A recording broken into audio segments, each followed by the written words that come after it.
There's been a lot of conversations in the last few days about asylum seekers in this community.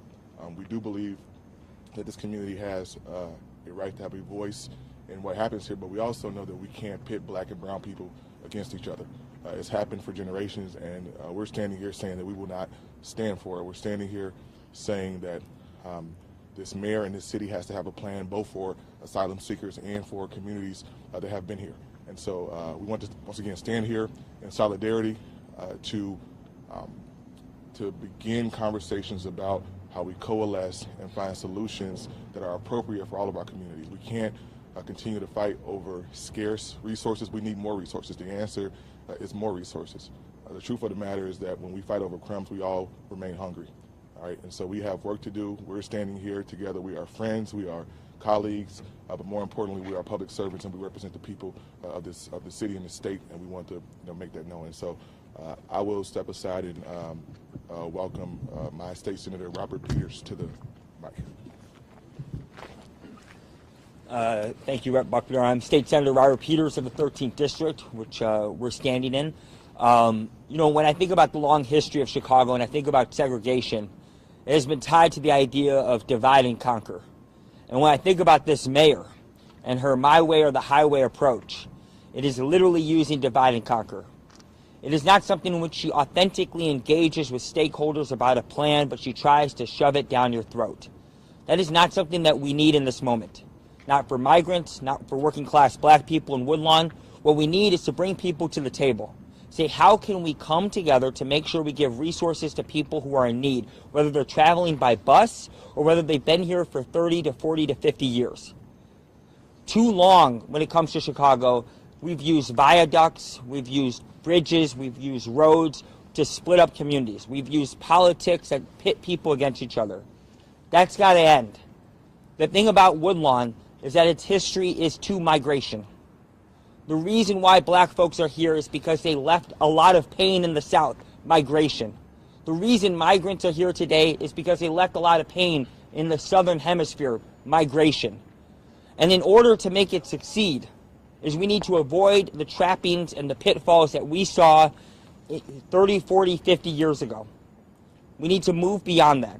And so I stand here to say, this is a moment of solidarity. I always say the idea is that not only do I not believe that we need to be filling up prisons, but we don't need to fill up immigrant detention centers. We need to fill up schools. We need to fill up homes. We need to give people good jobs. We need to make sure that they settle correctly. That whether you're a returning citizen or about to be a new citizen, that you get the life that you deserve.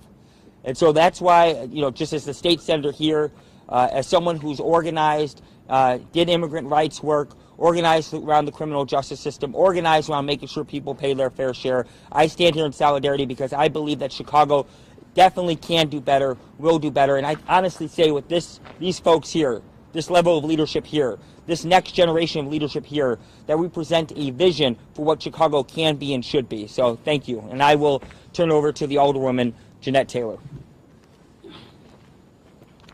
Good morning. I'm Alderwoman Jeanette Taylor, Jeanettetaylor. And as the elected representative of the ward, we do not stand for division.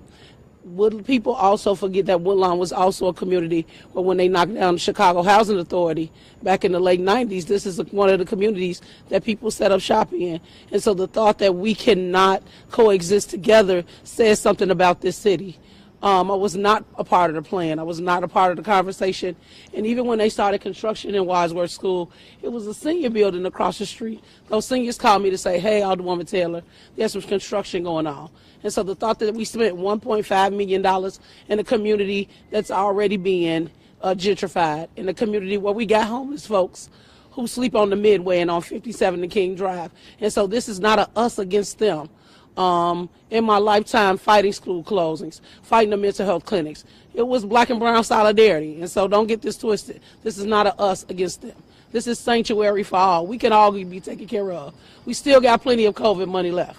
They put $5 million in the budget for migrants. And so we have a responsibility to take care of everybody. And so, but this is what happens.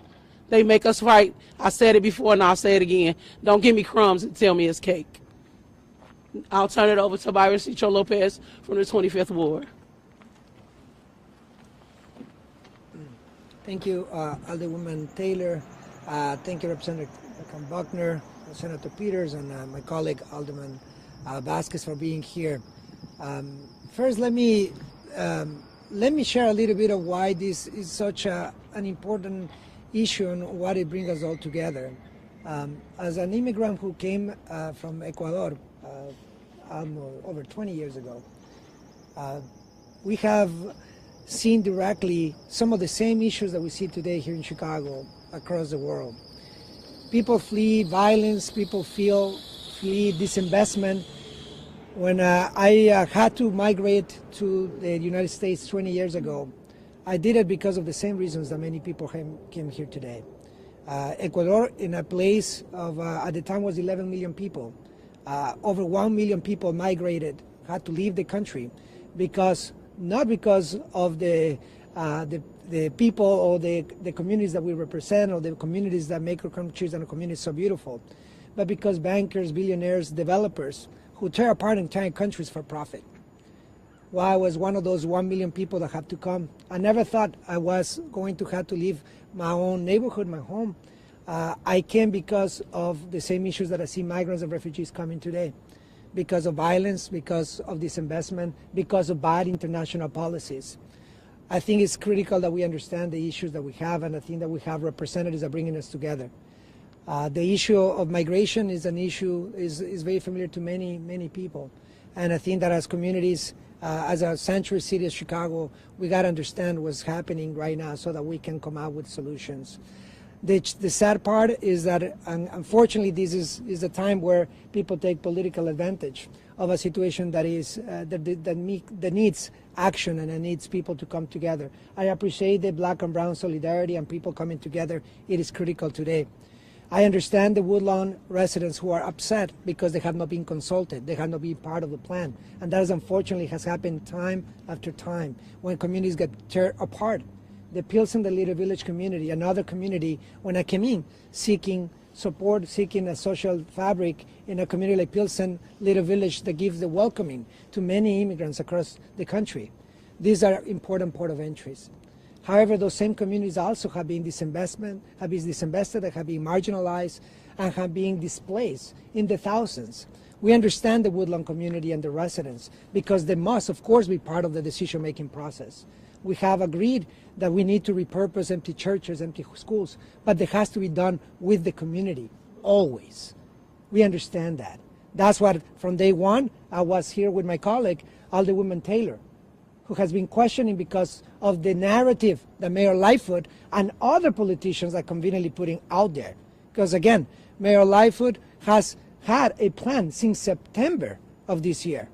Since September, when we saw first migrants being bused to Chicago, starting in August, we are now reaching 4,000 people that have received refuge. Alderwoman Taylor was one of the first State Representative Buckner to lend a helping hand during times of need. However, we are having a really nasty and ugly narrative that is pitching us against each other unnecessarily, because we do need the help and we do have the resources to help each other out in times of need. That is why it's so critical for communities to come together to address this humanitarian crisis. Just yesterday, we have now started to see migrants and refugees being kicked out of their shelters, of temporary hotels. Yesterday, I witnessed in a police district, in the 12th district, a 3-year-old little girl who had respiratory issues because of the cold winter in Chicago. And we could not find a home. Now we have a family that is in the hospital. I'm glad to see Representative Buckner here with his family here. And I'm glad to say Representative Buckner and his wife from Ecuador as well. We are surely a community of immigrants, a melting pot, the city of broad shoulders, but it's not represented on our politicians. And it's not only Mayor Lightfoot who's pitching us against each other. There's other politicians as well that instead of helping us bring the changes in the federal government, the support, Title 42 is not only a Trump-era policy. I understand what the Woodland residents are saying, because I see how the Haitian immigrants, migrants and refugees are being treated at the border, now being banned as well from entering and help and receiving humanitarian help. Of course, I understand the frustration of the Woodland residents, and we'll make sure that here in this coalition, we're going to have a plan to repurpose sites, churches, schools, but do it with the community. The resources are there. And again, I want a question also another politician that is fueling the division, which is Congressman Garcia. We have to make sure that we bring people together and we fight this Title 42. That is what we have elected politicians to do. We cannot take political advantage of a humanitarian crisis to fuel division for political gain. We see how communities, immigrant communities, are also being victims of the cryptocurrency fraud. Hundreds have reached out the office. These politicians should put the money back for people who are suffering, barely making ends meet. So this is not identity politics. This is about the people and a plan to address the dire needs that we have. So we'll be working with the coalition to make sure that we locate places where we have the infrastructure. In Pilsen and Little Village, we have schools that have bilingual services. Clinics have made themselves available to migrants and refugees, and that's what we need to put our communities. We have the resources out there, and we need demand that the federal government, Congressman Garcia should be here with us today to fight these atrocities and to do it together. People that claim to bring people together, but yet are silent and absent every day while we see these atrocities happening. The other thing that I've seen with great concern is the issues of mental health across the city of Chicago. It's not unique to the issue of migrants and refugees. A few weeks ago, I learned another tragedy where we have a suicide murder case of a mother that was desperate. That's the situation and the conditions in the city of Chicago today. We cannot politicize an issue to pitches against each other. We're calling on Mayor Lightfoot, Congressman Garcia, to fight for the resources that we need, but we're not going to wait for them. We have to make sure that we bring our communities together and do it as a community. I really appreciate the support of the elected representatives in Woodlawn. So we don't dehumanize each other. But we need the support. The stiff money that oftentimes serve millions, billions of dollars for developers, greedy developers that kick our own communities out. We have the responsibility to ask the federal government to help us with relief immediately. As the money is running out, they're kicking out immigrant families with kids, infants from shelters. That's what's happening today in the city of Chicago. We need action from the federal government, from the mayor of the city of Chicago, and this coalition is not going to wait. That's why next month we're also going to put forward a proposal to start taxing corporations, taxing the rich, so that we have the revenue and the resources to help everybody. Mental health and housing is not unique to the refugees. We have over 120,000 people are looking for a home in the city of Chicago. That's why we also have opposed the CHA land grabs. This is a time for us to come together, and we're going to do so. Thank you so much for welcoming to our community, and we're going to be working to make sure that everybody in a sanctuary city has a place and a home. Thank you very much. And I want to introduce my colleague, Alderman Andrew Vasquez. Good morning, everyone. Alderman Andre Vasquez of the 40th Ward. 40th Ward is 6400 North Chicago. We're at 6400 South. So some might be asking why I'm coming all the way down here. It's because I'm a product of the city. I think we have to talk about what it means to not be divisive even when we get our own messages out. We have plenty of people here who have the same goals and have different ways to get there, and we need to think about how we have those conversations. I'm reminded about the city most of us have grown up in, where it's a result of the segregation we've had here. The worst thing our city has is segregation. It's why we find ourselves in positions like this, right? There are plenty of schools in the city of Chicago that aren't closed and did not get closed by Rahm Emanuel, right? And so I think about what a community had to do here to try to fight against a school being closed and being told that the resources weren't there, that the money wasn't there, that the support wasn't there, only to then have the school open up for others. Now, we have to have that conversation to separate the two things. It's not about black versus brown. It's not about people who are born here versus immigrants.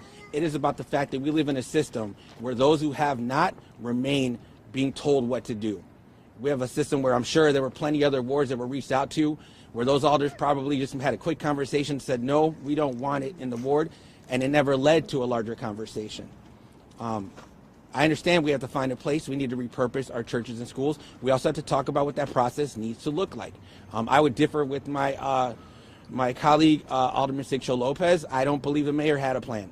I think if there was a plan, we would have seen it. We've had about a term now to actually make that judgment call.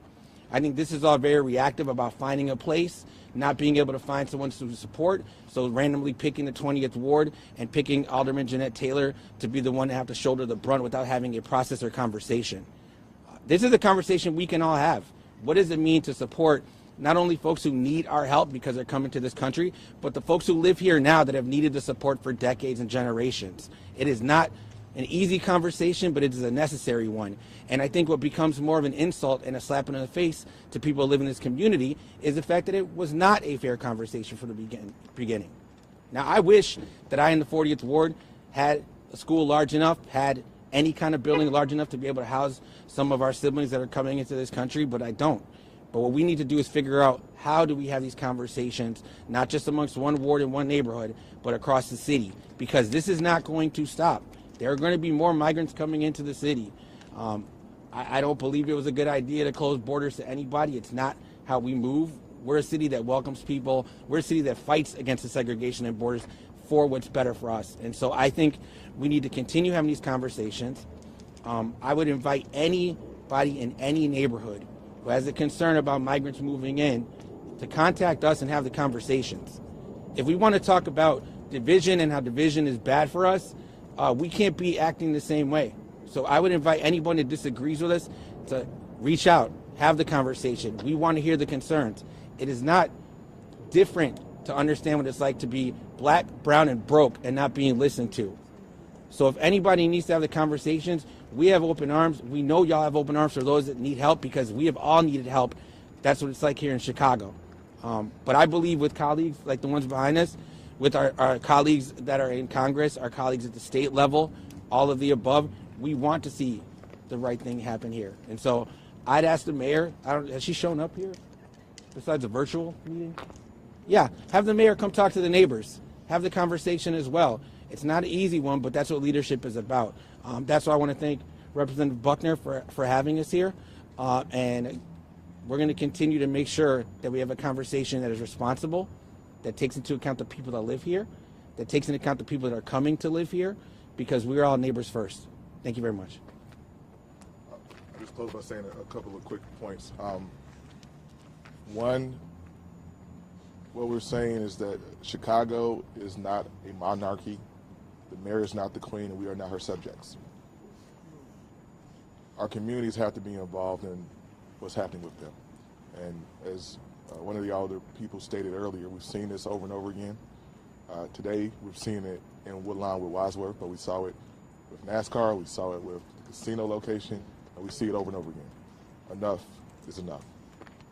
Secondly, as we talk about Chicago being welcoming and us making way for more people to come here, this group that I stand with and many of our other colleagues around the city and state are going to push and press that whether you come from Hungary, Honduras, or Haiti, that we keep that same energy in this city. The third thing I will say is that Byron talked about my family structure. My wife's there. She's a first-generation born American from Cuban and Ecuadorian parents who came here for a better life. Our son is here, and so he has both Cuban and Ecuadorian blood running through him, but also the blood of my mother from the deep south, from Drew, Mississippi, and my father, who grew up 2 blocks from here in Woodlawn.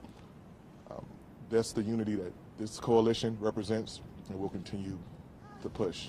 And the last thing I would say is that we just refuse to be divided. I think that's been very clear through the statements that have been made today.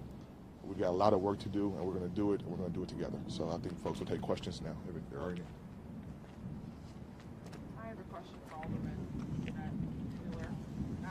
If there had been a plan and an input from the community, would you still have been opposed to this elementary school housing migrants? I would have supported what my community wanted, but also making my community understand that the 20th Ward, 14% of the 20th Ward is Latinx. And so this is not about them versus us. And so clearly at the first community meeting that was held during the Christmas break, you didn't hear a lot of community members saying, no, we don't want them here. What they said was they want to be protected and safe both inside and out. See, we're not having a conversation that the migrants that were in the 4th Ward have been robbed and beat up. See, we're not talking about these folks being in communities where nobody speaks the language. And so in the middle of a black community, there's one Latinx church here. And they honestly complain about not having stores that speak Spanish or people in the community that can translate. And so you didn't think this through. And most ultimately, we're both, not just myself, but the mayor, we're paid representatives to represent the people. And so you don't impose things on communities who are already disenfranchised. We're talking about a community where 1,000 folks have been displaced since I walked into office. And so you're not honestly thinking about what you're actually doing to them. And so imagine walking through the jungle, walking on a bus those hours, being dehydrated, not being able to breastfeed, and then you come to a place and they don't have it together, you're re-traumatizing. And let's not talk about people fighting the school closings here. And so you're re-traumatizing two sets of folks. And so this was not thought through, and this is not fair to the community. It's why this is a democracy, not a dictatorship. And I was not a part of the conversation when I should have been, but most importantly, they should have brought the community to the table. And so anytime, hey, Ms. Newsom, the seniors across the street call me and say they're doing construction in Wadsworth and I don't know, what does that look like? That means the city continues to work in silos. And when you work in silos, it does not work for the people that we're paid to represent. Okay, and for any of you, with President Biden's open border policy, obviously this isn't something that anybody expected, not in New York City, not Chicago. So how would you best expect to house and welcome these migrants, and where? If not here, then where? I was just about to say, I'm going to let somebody else, but I'm going to say this.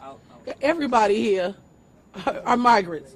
Only people that were imports that came here were African American people. Let's be honest about that. And so when you have a country that's already made up that way, we're a sanctuary city. We clearly understand that. But this is why we're all standing here. Remember, this is our only person that's not represented here is the county. And so we work together because we do understand that you can't work in silos when you're talking about taking care of people. And this country is always taking care of folks no matter. And so I'm going to let somebody from the state talk more about it, but this is, you have to be unified. And what the city did is not unified. But I also want you to think about this. In the camps that they've already created, you got the state, you got the county, and you got the city all working together. Why was that not the same for what was going to happen here? I'll just be quick. I want to clarify the question. Did you say open borders? Well, I mean, I guess some would consider it to be more of an open border policy than when Trump was here, was president. That's what some would consider it to be. President Biden is making his way to the border today, I believe, for the first time in his entire presidency. So obviously, I just want to just say, I mean, I think he just announced that basically, if you're Haitian migrant trying to come to this country, it's been almost impossible. Title 42 is still the law of the land. I mean, I appreciate the work that the president has done since he's gotten into office. But what I would say is that it's not an open border policy. And I would make it very clear that we're talking about 40 to 50,000 people who have not been let in due to the fact that they are in extremely painful migrant situations. And we're talking about black migrants, we're talking about brown migrants that haven't been let in. I understand that there's this narrative that if you're a Democrat, it's open borders. This is a thing that's been said for a long. We've seen videos of people I mean, where are all these people coming from? Over 30,000 migrants in New York that's City, true. nearly 4,000 migrants in Chicago. So obviously there's an influx of migrants that we haven't seen before. So my question was, with the influx of migrants that are coming in, how would you, as leaders, best expect sanctuary cities to handle migrants and house them, if not here or other places? Well, I think you've heard here that spaces like this are appropriate and fine for people to be able to live in, to make sure that we have transitions. You heard this from the Alderman, Cicho Lopez, to take our churches and take our schools to be able to transition them. But what you also heard is that you don't just dictate that, right? The problem about decisions made in politics today, not just about the migrant issue, but about every issue, is politicians from the top down telling the community what they have to accept and not bringing the community to the table. That's right. I'm sick and tired of that. It ain't working. People are pissed. They're angry about it. This is why we're in this situation. At the end of the day, it's easy. I come from community organizing. You have conversations with the public. You bring them to the table. And you say, I know this is difficult. I know this is going to be tough. I know this won't be easy. I know this will be new. But if we come to the table, we can lift up each other, and we give the resources people need. Wadsworth is perfectly positioned to make sure migrants come here. The key to making that happen, this is all people have been saying, is have a conversation with the public. That's what everybody is saying here. The statement against Lori Lightfoot is that she had a virtual town hall, you know, sort of distant from people. She did that after the fact. Yes, she did. She should have done it right here in the community. It's not that hard. Thank you. So at the end of the day, yes, we need to have look, when you think about the Great Migration or you think about this situation, Chicago is an inviting and open space when we want to be. So we need to make sure that we maintain that tradition and shed the painful tradition of what happened when people came here and they moved into public housing and they were met with fire bombs and bricks being thrown at them. That's right. We need to shed the idea that in the 80s, it took a bunch of lawsuits to create Latino districts. We need to shed that pain and keep the part that says that we are a melting pot, but we're not going to be a scrambled melting pot. That we're going to make sure that we integrate each item appropriately and right. That's what Chicago can be, that's what Chicago should be. But what we have for too long is horrible reactionary narratives that literally divide up people, that politicians look at every voting block and look at every ward and they say, that's a black ward, that's a white ward, that's a Latino ward. What we all are part of is the city of Chicago. And the best of Chicago is when we communicate to each other. So I think that's the main part here, and the main statement to take away from here is the fact of the matter is, this is not about saying, no, you can't come here. It's to say that when you come here, we did the due diligence to make sure that we lift you up. And that the people here were lifted up. And that in Chicago, no matter what zip code you live in, it is the best zip code. That people have a grocery store. They have good housing, a good school. They can get from point A to point B. I was on the Blue Line yesterday, and the Jackson Park Tunnel smelled like pee, right? That's disgusting. That's an insult on our city. That if you're coming from Venezuela, or you're coming from London, or you're coming from Alabama, that when you get on the train and you go from O'Hare and you come down, or you get off the bus and you're trying to go from point A to point B, when you get on that you know it's a good service. That is, at the end of the day, what we're all we're asking for. That's all we're fighting for. And we're the richest country and one of the richest cities in the world. We could provide that to people. So that's it. Thank you. A question really aside before anyone will ask. And let me add just one thing, because you talk about what is the plan, and I think like Alderman Vasquez mentioned, it's clear. I mean, I don't disagree. It's clear that the city had no plan. This, you know, the state, we don't have a plan. That is the big problem. And when we improvise and we impose on people, this is exactly what happens. And the political agendas, they start getting pushed to pitch people against each other. You mentioned the Title 42 is not only Haitian migrants, you know, Cuban migrants and Nicaraguan migrants that are banned. So we got to talk. That's what we need federal authorities who are now pandering to political interests and financial issues downtown to focus the energy to address that issue. We also got to make sure what happens in the countries of origin. We have to make sure that we lift criminal embargoes so people stop migrating the thousands, as you mentioned. We got to make sure that we put humanitarian relief. Look at what happened to the black migrants in Ukraine during the war as well. So this is a huge issue that must be addressed also at the federal level. So of course, the mayor and the state and all of us have to come together, but it's also federal authorities who have to make sure that we address the thousands of people who are banned for entry right now under the Biden administration. The Title 42 is not only a Trump-era policy, it's now a Biden policy as well. And that's what we need, a Congress that makes this a priority to bring relief to the city and to plan with the community. So what Mayor Lightfoot is doing, again, we knew that this was happening. Migrants were being bused since August in the hundreds. Now we have 4,000 migrants. Many of them have been put in the suburbs. That's what I mentioned. Isolated without any support, now getting kicked out. And now desperately, because of the lack of plan, they're trying to find wherever they can find to put them in almost detention centers, because that's happening. Of course I understand the Woodlawn community. Exactly. And that's what we see from the residents. Going to be Absolutely. You hear it. set up like a prison. Absolutely. And that's what we've seen. The Woodlawn residents are rightly so to push back on that and said work with the communities who are actually asking. Since September, we gave Mayor Lightfoot in writing a plan on how we can repurpose these sites, schools and entry church, in communities that have the infrastructure to do so. The Latino Caucus has put forward another letter to the mayor to say, Mayor Lightfoot, instead of pandering, here were political candidates attacking Mayor Alderwoman Taylor. This is a political attack. Yes. And then we got a congressman who's also pandering on the other side.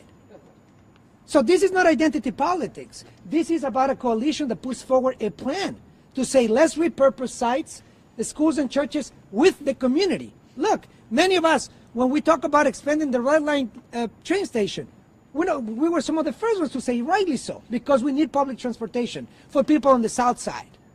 At the same time, we cannot be taking CHA land. We're at the time of a housing crisis. That's what I understand very much well, the community of Woodlawn. And they're rightly so to protest and be upset. Because at the time that we have a humanitarian crisis and a housing crisis and a poverty crisis and a violence crisis, we have CHA land grabs. When we need the housing, we are privatizing land, CHA land, in exchange of political contributions for billionaires. That's exactly what's happening. Now, when we talk about providing a plan and repurpose sites, we're going to use TIF money and use it in communities where we are ready to do so. Little Village and Pilsen. Right now, without the help of the city, we're already setting up places because of the people are realizing what's happening with kids that are in the streets. These are minors and infants who are on the streets because of the inaction of the mayor and the political pandering of federal authorities that should be fighting with us. So it's not identity politics. I want to be clear. We need a plan, and it starts with the federal government and locally to make sure that we have the resources. We got to tax the corporations who are paying zero taxes right now. We're the same people who are trying to help the migrants and being taxed out of the city. The redlining that happened in Woodlawn is happening right now in Pilsen and Little Village. The exact same thing. So when we talk about fixing it, let's fix it. But it's not going to come with those political players who are pandering and putting people against each other. I'm going to be denouncing, too, those political interests that now are saying, my turn now. No to that.